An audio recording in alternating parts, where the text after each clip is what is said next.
Hello, good morning to all of you. मैं Vinita Verma, target TGT home science. मैं आप सभी लोगों का स्वागत करती हूँ आपके YouTube channel target TGT home science में। कल हमने 2021 के जो होम साइंस का पेपर था व्याख्यात्मक हल प्रश्न पत्र वो टोटल कंप्लीट किया था। आइए आज हम पढ़ते हैं अपना न्यू टॉपिक ग्लैंड्स, जिसको हम हिंदी में कहते हैं ग्रंथियाँ। ठीक है, जिसमें हम ये ग्रंथियां हमारी 3 प्रकार की होती हैं, तीनों के प्रकार नाम से सब चीजें जानेंगे। ग्रंथियां और ग्रंथियों का जो है हमारे शरीर में कार्य क्या है, तो ये हमारे शरीर में एंजाइम व हार्मोन्स बनाती हैं। हमारी बॉडी में जो भी सर्कुलेट होता है एंजाइम व हार्मोन्स, वो ये ग्रंथियां बनाती हैं और उनको स्रावित करती हैं। और ये ग्रंथियां जो है प्रोटीन से बनती हैं। आइए हम देखते हैं टाइप्स ऑफ ग्लैंड्स या ग्रंथियों के प्रकार। ये ग्रंथियां 3 प्रकार की होती हैं। नंबर 1 है बाह्यस्रावी ग्रंथि, नंबर 2 अंतःस्रावी ग्रंथि, नंबर 3 मिश्रित ग्रंथि। इसमें जो है तीनों प्रकार के बारे में हम देखेंगे टॉपिक टू टॉपिक पहले। और ये ग्रंथियां क्या करती हैं, ये रस या एंजाइम बनाते हैं।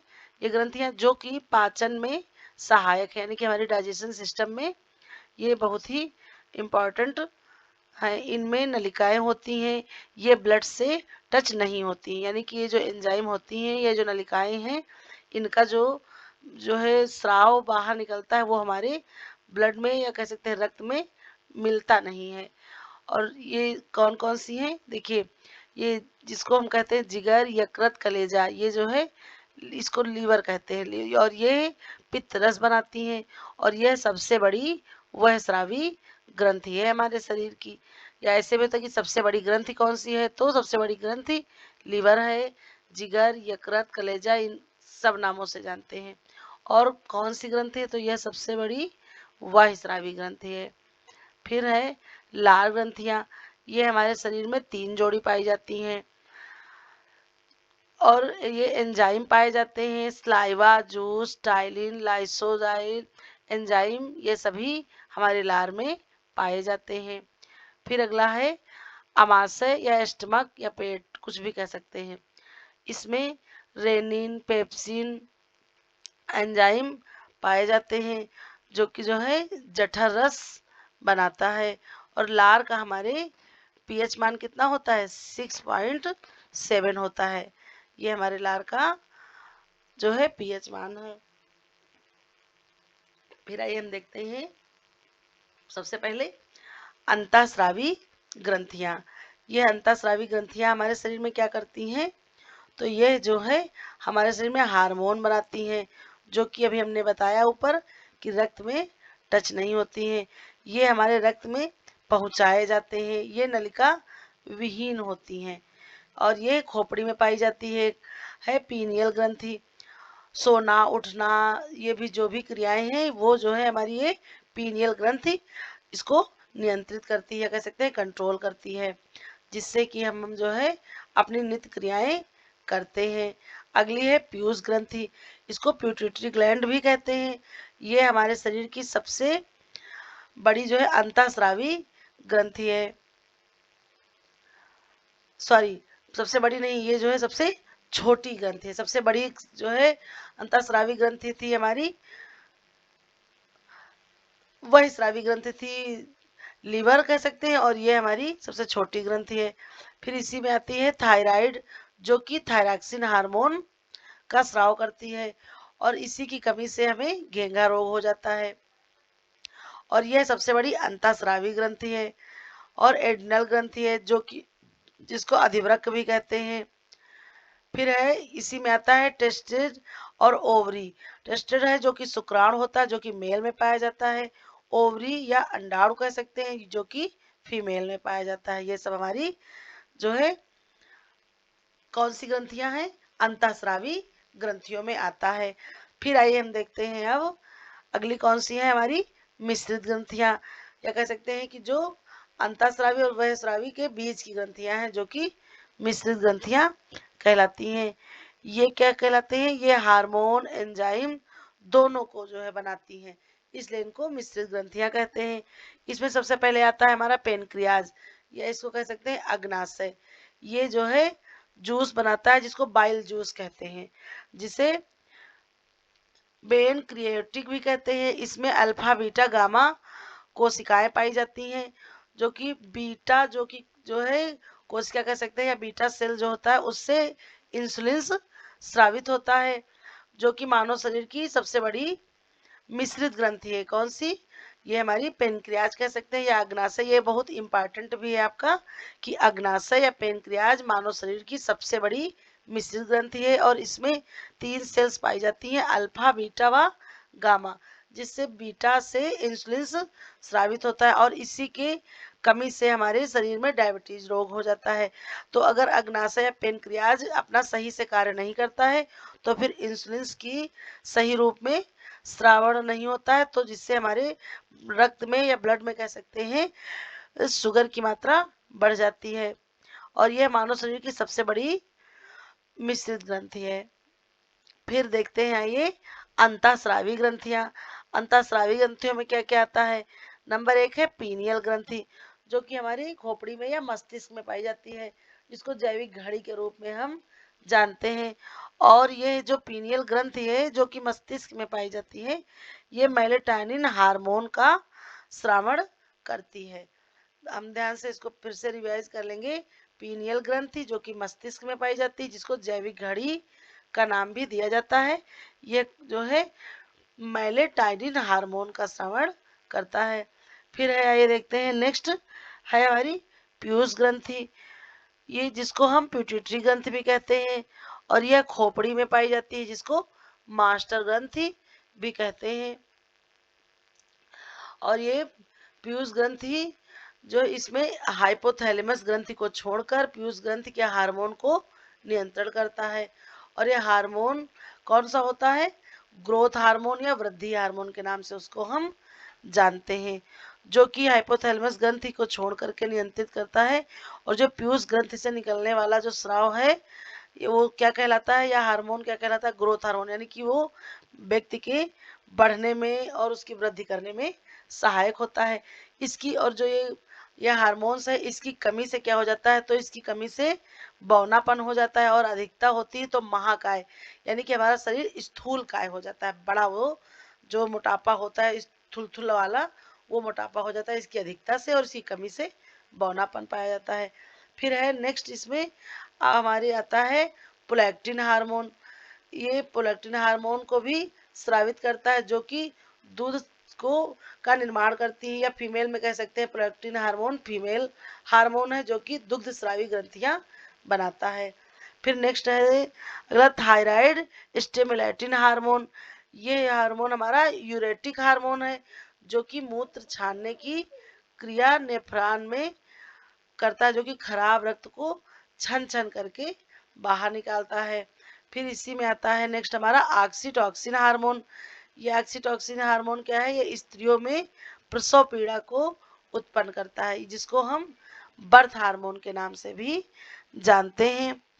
ये दूध को निष्कासन भी करता है, यानी कि प्रोलैक्टिन हार्मोन वो हमारा ऑक्सीटॉक्सिन हार्मोन। ऐसे भी प्रश्न बन सकता है कि इसमें से मेल हार्मोन कौन सा है या फीमेल हार्मोन कौन सा है, तो इसलिए यहाँ पर ध्यान रखेंगे कि हमारा प्रोलैक्टिन हार्मोन व ऑक्सीटॉक्सिन हार्मोन दोनों फीमेल हार्मोन है, जो कि प्रोलैक्टिन हार्मोन दुग्ध स्रावी ग्रंथियां है, और ऑक्सीटोसिन हार्मोन ये हमारी स्त्रियों में प्रसव पीड़ा को, या फिर कह सकते हैं कि जब बच्चा जन्म ले लगता है तो प्रसव की जो पीड़ा होती है उसमें सहायक है।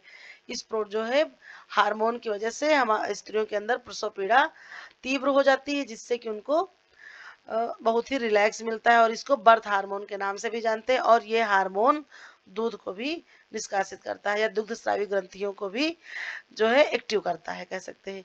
फिर है नेक्स्ट थायराइड ग्रंथि। ये इसका शेप कैसा होता है? तो ये एच के शेप का होता है। एक मिनट। थायराइड ग्रंथि जो कि एच शेप का होता है, इसे सक्रिय रहने के लिए आयोडीन की आवश्यकता होती है, यानी कि जब हमारी बॉडी में आयोडीन की कमी हो जाएगी तो फिर ये जो हमारी थायराइड ग्रंथि है ये जो है एक्टिव नहीं रहेगी, तो जिससे हमारी थायरॉक्सिन हार्मोन का निष्कासन नहीं होगा। और ये हमको कहाँ से मिलेगा? समुद्री भोजन या उसका नमक हो गया, मछली हो गया, ऐसी चीजें जब हम खाते हैं तो हमको जो है ये मिलता है आयोडीन के रूप में। और इसकी आवश्यकता भी होती है हमारे शरीर को। थायरॉक्सिन हार्मोन जो कि थायराइड ग्रंथि स्रावित करती है, ये उपापचयी प्रक्रिया को तेज करता है। और नमक का सूत्र हमारा क्या है? NaCl, ये हमने ब्रैकेट में लिख दिया है साइड में। तो थायरॉक्सिन जो हार्मोन है ये उपापचयी प्रक्रियाओं को तेज करता है, या कह सकते हैं मोटाबॉलिज्म हमारे शरीर का कंट्रोल करता है और उसको सही रूप से रेगुलेट करता है। और ये जो हार्मोन है, इसकी थायरॉक्सिन हार्मोन है, इसकी कमी से ग्वाइटर या घेंघा रोग हो सकता है। नेक्स्ट है कैल्सीटोनिन हार्मोन। और ये कैल्सीटोनिन हार्मोन क्या करता है? जो कि कैल्शियम को नियंत्रित करना इसका महत्वपूर्ण कार्य है। और कैल्सीटोनिन हार्मोन की जब अधिकता होती है तभी हमारे शरीर में स्टोन बनता है, या कह सकते हैं पथरी बनती है। अब इसमें प्रश्न कई तरह से बन सकता है कि पथरी कौन से हार्मोन की अधिकता से होता है? तो ये कैल्सीटोनिन हार्मोन है जिसकी अधिकता से पथरी होती है। या ऐसे भी बन सकता है कि पथरी कैल्सीटोनिन हार्मोन की अधिकता से होती है या उसकी कमी से होती है। तो यहाँ पर ये विशेष ध्यान रखने वाली बात है कि कैल्सीटोनिन हार्मोन की अधिकता से हमारे शरीर में पथरी हो जाती है।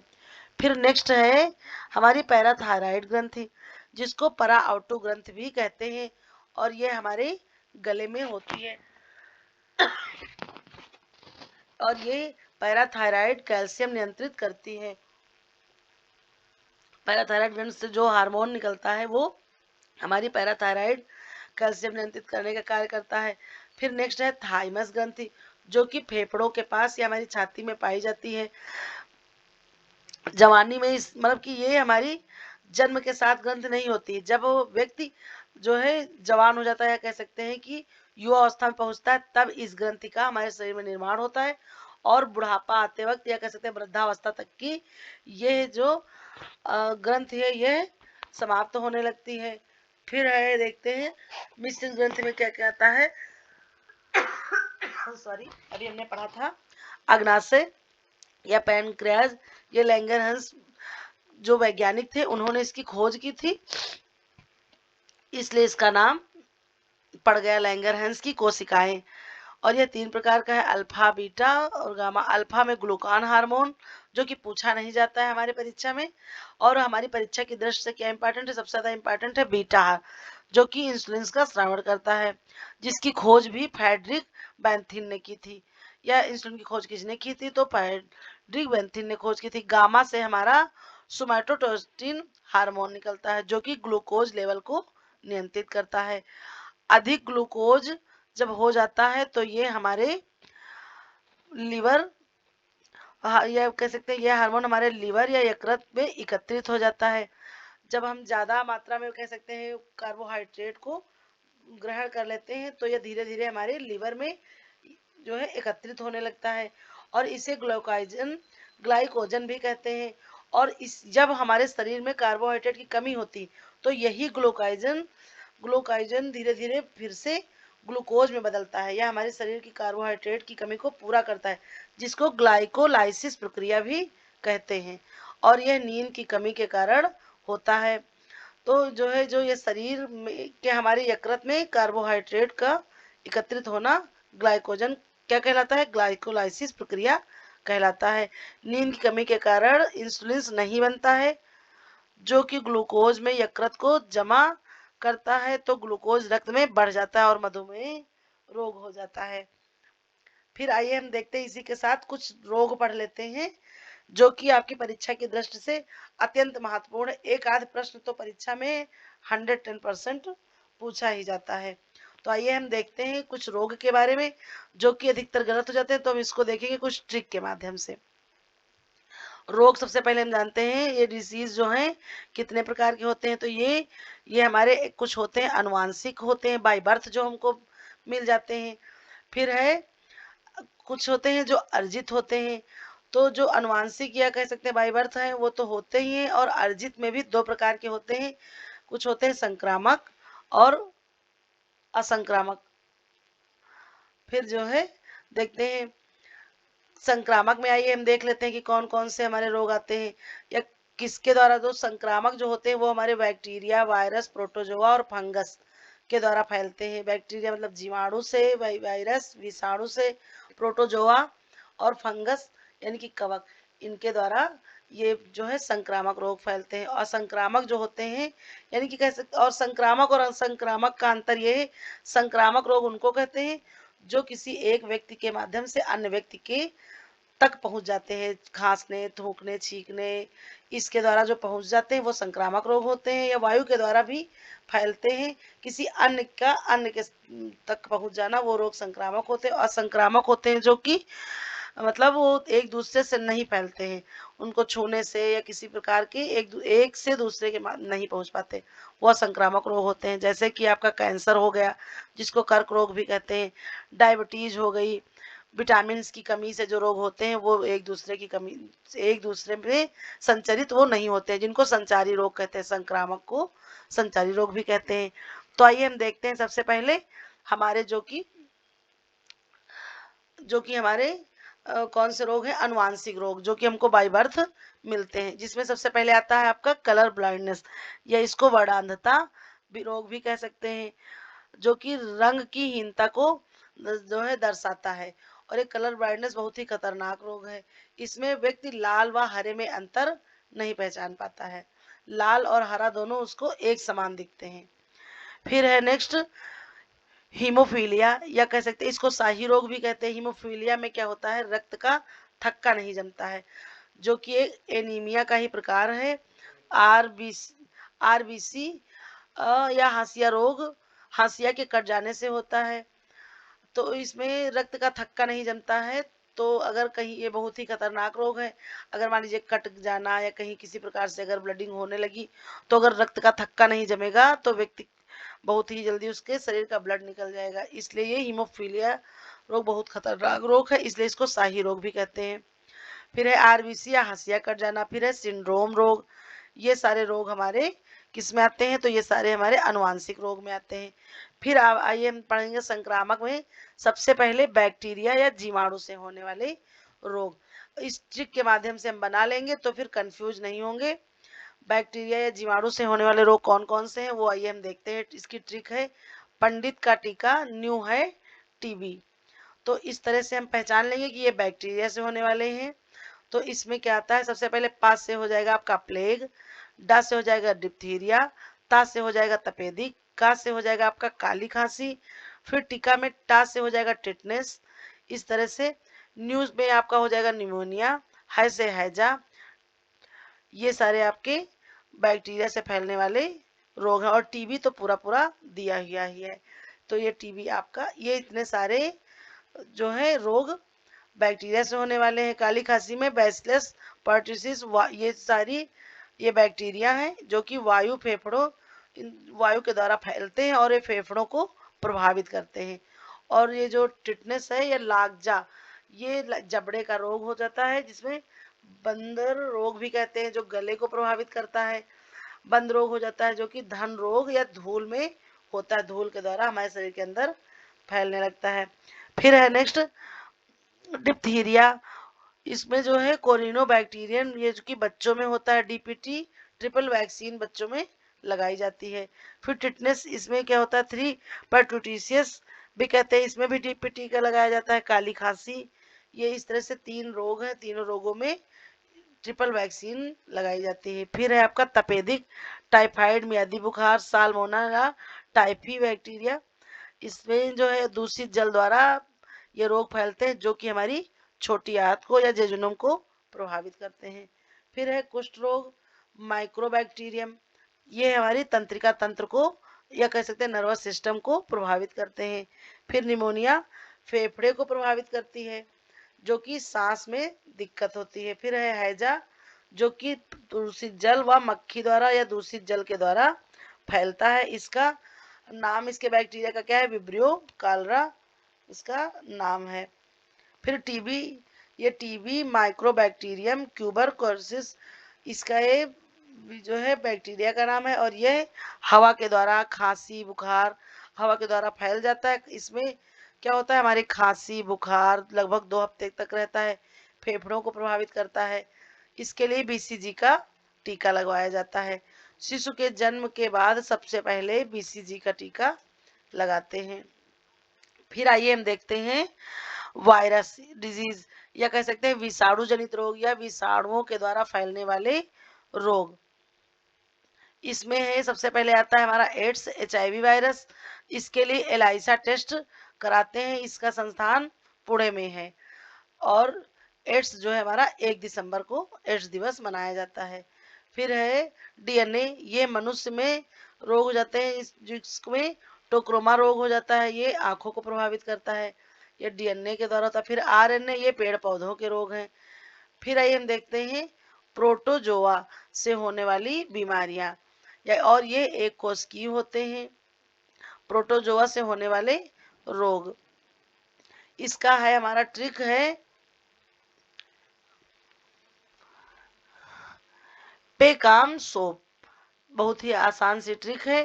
पे से हो जाएगा पेचिस, का से हो जाएगा कालाजार, मा से हो जाएगा मलेरिया, सा से हो जाएगा सोने की बीमारी, फिर पा से हो जाएगा पायरिया।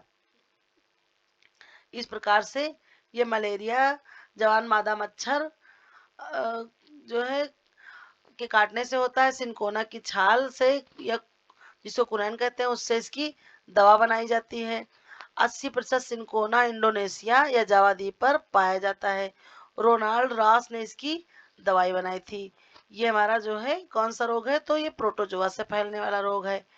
फिर देखिए कवक या फंगस से फैलने वाले रोग कौन कौन से होते हैं।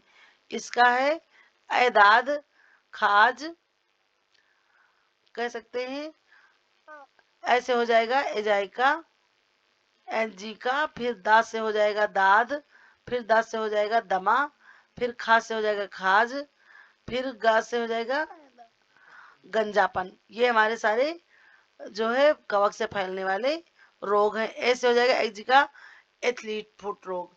ये होते हैं सारे हमारे कवक से फैलने वाले रोग। फिर है देखिए हम देख लेते हैं क्षय रोग होता है किससे होता है, तो ये माइक्रो बैक्टीरिया से होता है। इसका ये कह सकते हैं बैक्टीरिया का क्या नाम है, माइक्रो बैक्टीरिया। फिर है टेक्रोमा से संबंधित बीमारी क्लेमाइडिवा है। फिर दुग्ध हार्मोन हमारा कौन सा है, हमने पढ़ाया था ऊपर, प्रोलैक्टिन हार्मोन जो है दुग्ध हार्मोन है, लेकिन ऑक्सीटोसिन भी है। लेकिन ऑक्सीटोसिन सबसे पहले हमारी प्रसव पीड़ा को एक्टिव करता है। अगर दोनों ऑप्शन में है तो फिर हम सबसे पहले प्रोलैक्टिन हार्मोन को टिक करेंगे दुग्ध हार्मोन के लिए। फिर विक्स का अध्ययन क्या कहलाता है, तो विक्स का अध्ययन हमारा टॉक्सिकोलॉजी कहलाता है। Thank you for watching. मिलते हैं नेक्स्ट वीडियो में। बाकी आप अपने सुझाव या कह सकते हैं अपना जो भी कमेंट होगा कमेंट सेक्शन में कमेंट करके प्लीज बताइएगा। Thank you for watching.